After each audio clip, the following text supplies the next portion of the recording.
Picture this: the Valley of the Kings, ancient Egypt, around 1100 BC. This isn't just a graveyard. It's the most secure, most sacred site in the entire empire. It's where the pharaohs, the living gods of Egypt, were laid to rest for eternity. Their tombs were guarded by soldiers, protected by religious taboos, and sealed with the terrifying threat of divine punishment. Anyone who dared disturb them was promised a fate worse than death. Yet, it was right here, in this holy place, that a crime unfolded that sent shockwaves through the entire society. This wasn't just theft, it was sacrilege. It was a direct assault on the core beliefs that held the Egyptian world together. And the most unbelievable part? The culprits weren't foreign invaders or shadowy criminals from the underworld. They were the very people entrusted with building and protecting these sacred spaces, the pharaoh's own elite craftsmen. Let's meet the main characters of this incredible real-life drama. They weren't powerful priests or ambitious nobles. They were ordinary men from the village of Deir el-Medina. Now, this wasn't just any village. Deir el-Medina was a unique, closed city, purpose-built for the most skilled artisans in Egypt. These were the stonecutters, the painters, the architects, the ancient equivalent of a special operations team for construction. These were the men who carved the tombs directly out of the cliffs, who painted the walls with magical spells to guide the pharaoh's soul, and who engineered the intricate traps and false doors designed to thwart any future robbers. They knew every secret passage, every hidden chamber, every weak point in the security systems they themselves had created. They were the ultimate insiders. But there was a dark, tragic irony to their lives. They built palaces for eternity for their dead kings, while they and their families lived on the edge of poverty. Their payment wasn't in gold or silver, but in basic rations of grain, oil, and beer. And sometimes, when the state bureaucracy faltered, even those meager supplies didn't arrive. Imagine spending your days surrounded by unimaginable wealth, knowing it's all destined to be sealed away forever, while your own children are hungry. One day, for a group of these men, the gnawing hunger, the feeling of injustice, and the constant temptation finally boiled over. It became stronger than the millennia-old fear of the gods and the wrath of the pharaoh. The whispers began in the dusty streets of Deir el-Medina. A plan was hatched. They chose their target carefully, the tomb of Pharaoh Sokemsaf II. Sokemsaf had ruled about 500 years before their time. In the grand scheme of the Valley of the Kings, his tomb was considered old and wasn't as closely guarded as the more recent burials. It was the perfect target, still packed with royal treasure, but just forgotten enough to be vulnerable. What's fascinating is how methodical they were. This wasn't a smash-and-grab job. A team of 8 men, including stonemasons, a water carrier, a cart driver, and even a fisherman who ferried them across the Nile, planned their operation with the same precision they used to build the tombs. Their first act was one of supreme defiance. They approached the sealed entrance and broke the official clay seals. These weren't just locks. They were sacred symbols, stamped with the pharaoh's own cartouche, his royal name. Breaking them was like spitting in the face of a god. From that moment on, there was no turning back. They tunneled through the rock and rubble, breaking into the silent, sacred darkness of the burial chamber. The story could have ended there, lost to history.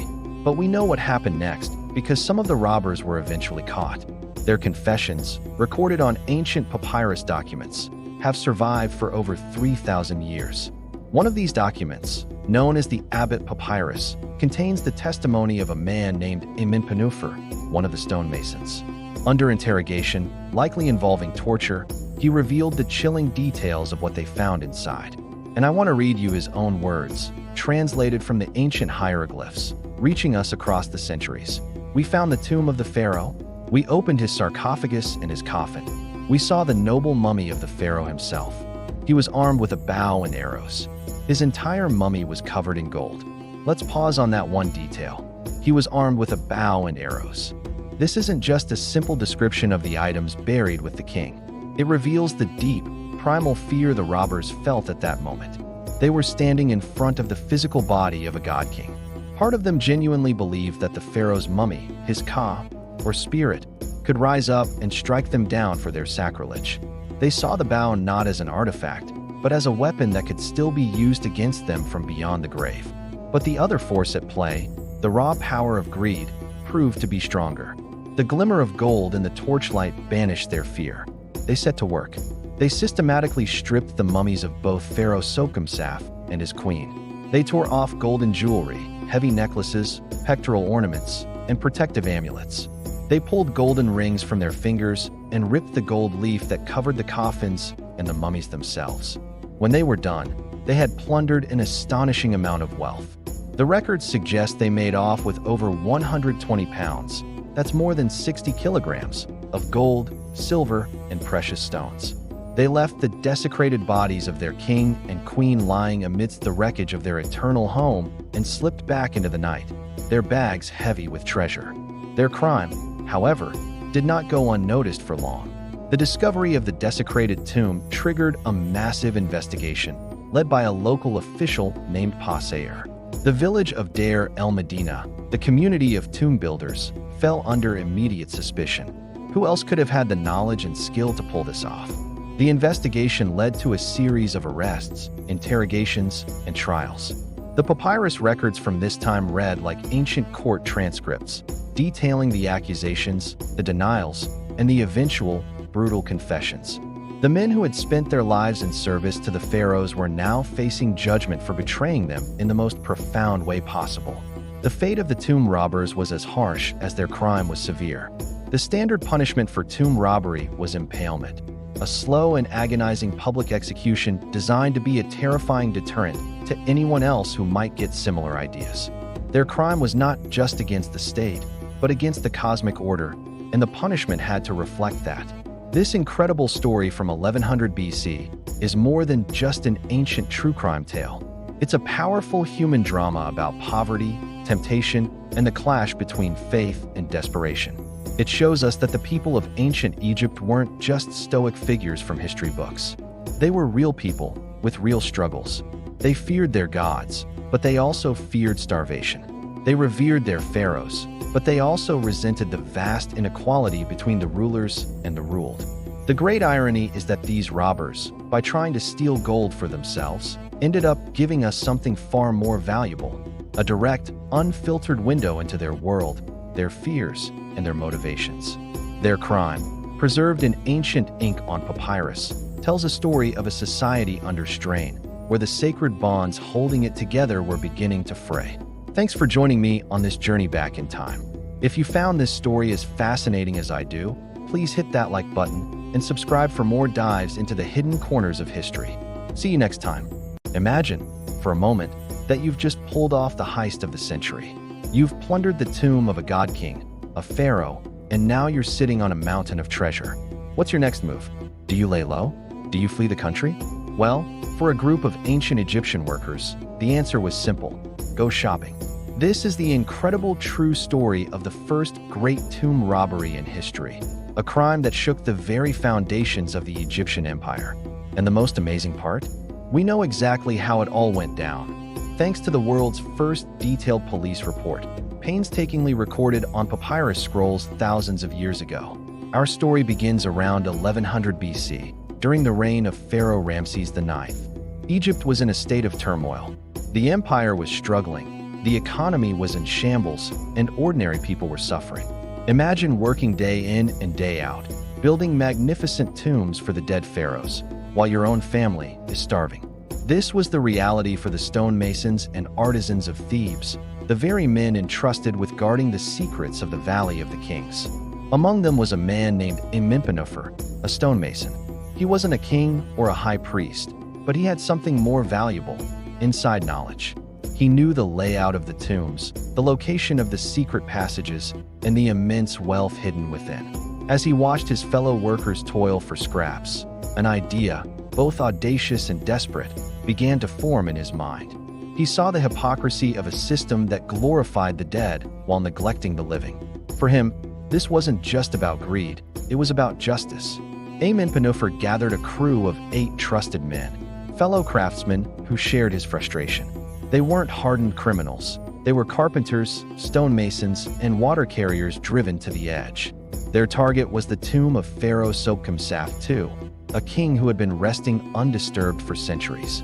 On a dark night, armed with copper tools and sheer determination, they set to work. The papyrus records their confession in vivid detail. They describe tunneling through 6 cubits of solid rock, a grueling task that must have taken hours. Once inside the outer passage, they had to break down another wall to reach the burial chamber itself. You can almost feel the tension, hear the scrape of their tools against the stone, the dust filling the air, the fear of being discovered at any moment. When they finally broke through, the sight must have been blinding. The chamber was filled with gold, silver, and precious stones. The pharaoh lay in his sarcophagus, his mummy adorned with a golden mask and jewels. For these men, who lived in mud brick huts, it was a vision from another world. They worked quickly, stripping the mummies of the pharaoh and his queen of every valuable item. They collected gold amulets, silver vessels, and precious jewelry, stuffing them into sacks. They even took the ornate furniture. They left nothing behind but the desecrated remains of the royal couple. With their loot secured, they divided it into 8 shares. For a few glorious days, Amenhotep and his crew were the richest men in Thebes. They had done the unthinkable and gotten away with it. They were, perhaps, the first criminal millionaires in history. But as we all know, sudden wealth has a way of attracting attention. This is where their plan began to unravel. Feeling secure, thinking they had committed the perfect crime, the robbers made a fatal mistake. They started spending. They couldn't resist showing off their newfound riches. They began selling the priceless artifacts in the bustling markets of Thebes. A solid gold vase here, a jeweled amulet there. It wasn't long before whispers started. How could simple laborers suddenly afford such luxuries? The local authorities, led by the mayor of Thebes, caught wind of these rumors. The appearance of unique, royal quality goods on the open market was a massive red flag. Mass arrests began. The city guard swept through the workers' district, rounding up anyone suspicious. The investigation was led by none other than the chief vizier of Egypt, PHARAOH. The fact that the pharaoh's right-hand man was personally involved shows just how seriously they took this crime. This wasn't just theft, it was sacrilege. It was an attack on the divine order, on Ma'at, the concept of truth, balance, and cosmic harmony that underpinned their entire civilization. The interrogations were brutal. The official court records, which we can still read today, are chillingly direct. They speak of examination with the stick, the birch, and the screw. Torture was the standard method for extracting a confession. Under immense pain, the men began to talk. One by one, they confessed their roles in the heist, naming their accomplices and detailing every step of their crime. These papyri, the Abbott Papyrus and the Amherst Papyrus, give us an unprecedented window into the ancient Egyptian justice system. They are the oldest detailed criminal case files ever discovered. The sentence for most of the conspirators was terrifying. They were condemned to commit suicide. In the eyes of the court, this was an act of mercy, saving them from the more dishonorable death of being burned alive. But the true punishment came after death. Their bodies were not given the proper burial rites. They were left unburied, discarded. For an ancient Egyptian, this was a fate worse than death itself. They believed that proper burial and mummification were essential for the soul to journey into the afterlife. Without a body, the soul, the Ba and the Ka, would be destroyed, ceasing to exist for all eternity. It was the ultimate damnation, a symbolic punishment for a crime against eternity. But here's the supreme, mind-bending irony of this whole story. The mastermind, the stonemason Amenhotep, was never caught. While his accomplices were being tortured and condemned, he seemingly vanished. Did he bribe an official? Did he have a better hiding place for his share of the loot? We don't know. The records are silent.